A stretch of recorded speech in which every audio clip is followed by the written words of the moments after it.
The Lord be with you. Well, welcome back to our ongoing virtual tour of the stained glass windows in the sanctuary of Zion Covenant Church. Again, this is a new way to experience the biblical story. Art and images tell the story in a different way, not necessarily a way that is antithetical to the spoken or the written word, but in a lot of ways, something that supplements or undergirds it. So it's a very interesting exercise, a very interesting discipline to piece the story together through the images and to figure out what images are important, how they tell the story, and maybe what they convey about the story. Zion is blessed to have a lot of stained glass windows. So we've been working our way around the sanctuary, beginning in that northwest corner, and we've been moving from west to east, all across that west wall. So just as a very brief overview, the windows have taught us that God created all things, that humanity was given a very special place by God and a very special relationship with God. That relationship was broken through the temptation and the succumbing to the temptation by the serpent to eat from the tree of the knowledge of good and evil. Humanity was exiled from the garden, and yet God was not finished with humanity.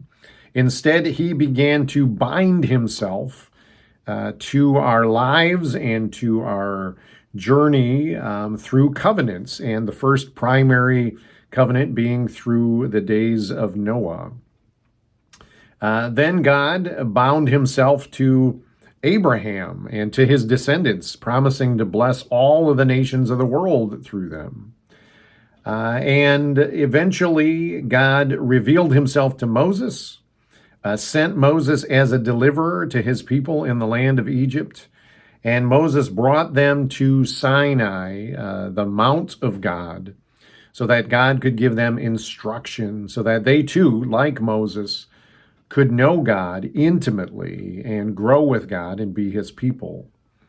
The question that we sort of left off with in that seventh window, the last one that we had discussed, was would the people live into that healthy, intimate relationship with God, knowing full well that we have had a history of breaking relationship, breaking covenant with God? And the answer comes in this eighth stained glass window. And the answer, in short, is no. They would not faithfully live into that covenant. What is interesting is how this particular stained glass window is chosen and what it presents as far as the primary imagery and how that becomes the story, the centerpiece of the story. So the image is very simple, and it evokes this story of the fiery serpents and the bronze serpent that was made in order to help save the people. So again, each stained glass window has its own little key verse or fragment of a verse associated with it. This eighth stained glass window has the verse from, or the partial verse from Numbers 21:8. Whoever shall look upon it shall live. And that sets up this story.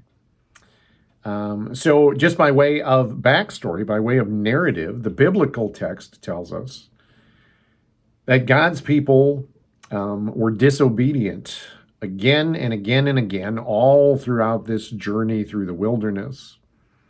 As a matter of fact, it became a 40-year journey to sort of allow a generation of people to die off for their unfaithfulness and their unbelief in God and his power for deliverance, his power to give them the land of promise.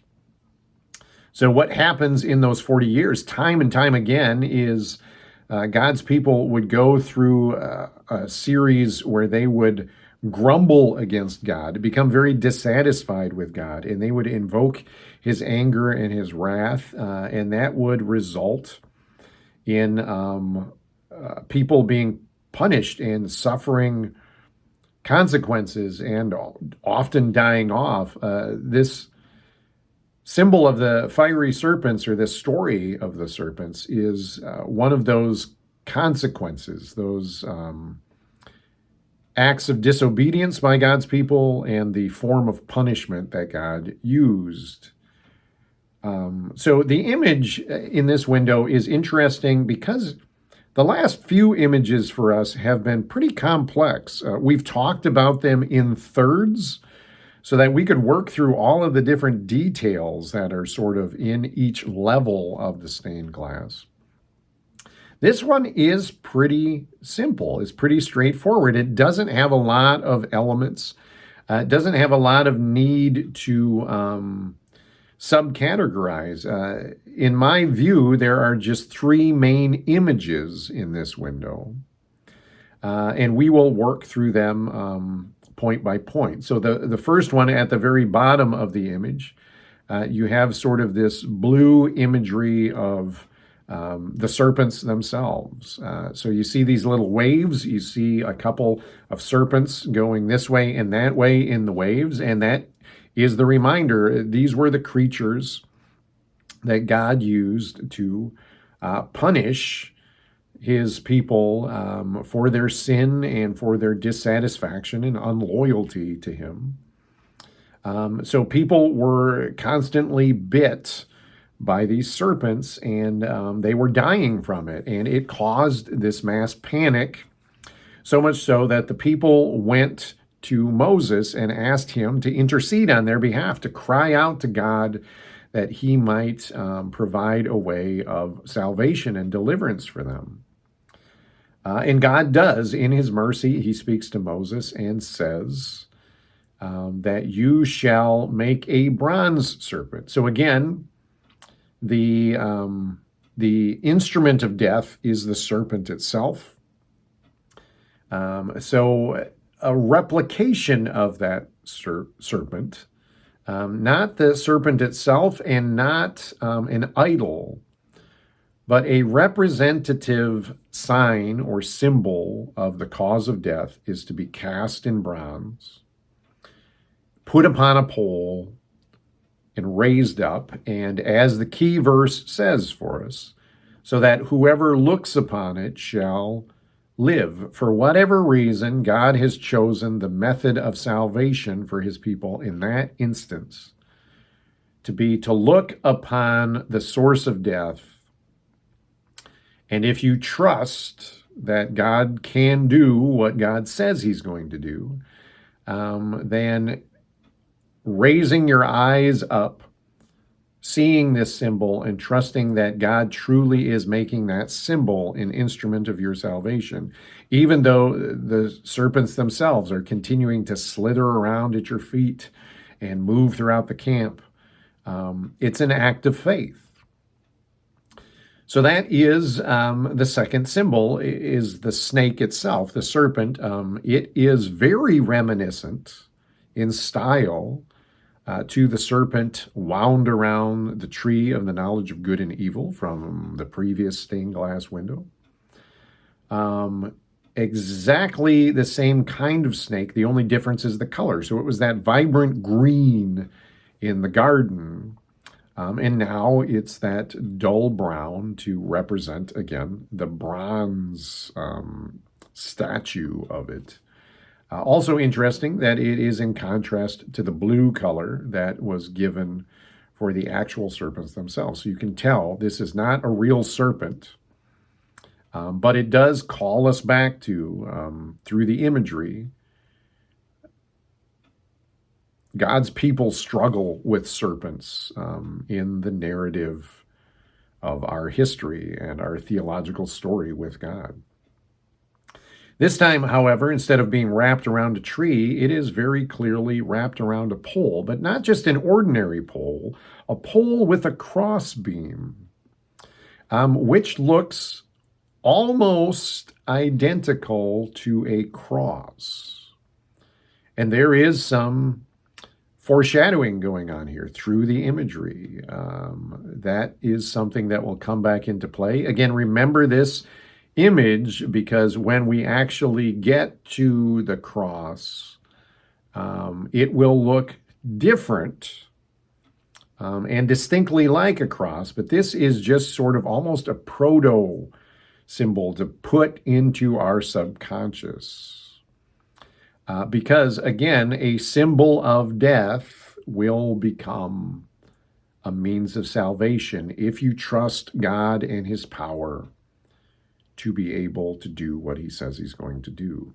Again, the serpent is lifted up in the same way that someone on a cross is typically lifted up for people to see. And the really only other elements in this window there are little spikes of light emanating from the pole and the serpent wrapped around the pole, as if God's power, his saving deliverance, is at work in that particular symbol. We have seen shafts of light used to show something of God's power. There were little shafts of lightning bolt light coming out of the stone tablets from the commandments, the Torah. There were shafts of light coming out of the multiple stars that Abraham saw in the vision of God, reminding him that his descendants would be as numerous as the stars in the sky. There are shafts of light coming from the hand of God as he holds the first human being, Adam, in the garden. So again, we get this representative symbol of God's power at work. What is interesting to me is that of all of the stories that could have been visualized from the wilderness wanderings, this is the one that our stained glass windows chose to highlight, and then they will move on. There won't be more stories about the people of God in the wilderness. And this one is important because it sets up some key pieces for the future, and it will offer some imagery which will come back up and be recapitulated and even reoriented in the future artwork.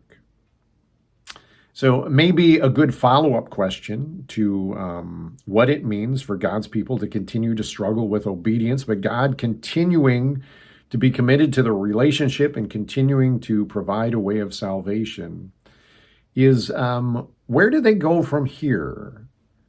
How do they improve in their relationship? And even more, what is leadership going to look like in Israel after Moses is gone? Because Moses, as we know from the narrative, is not going to make it into the promised land.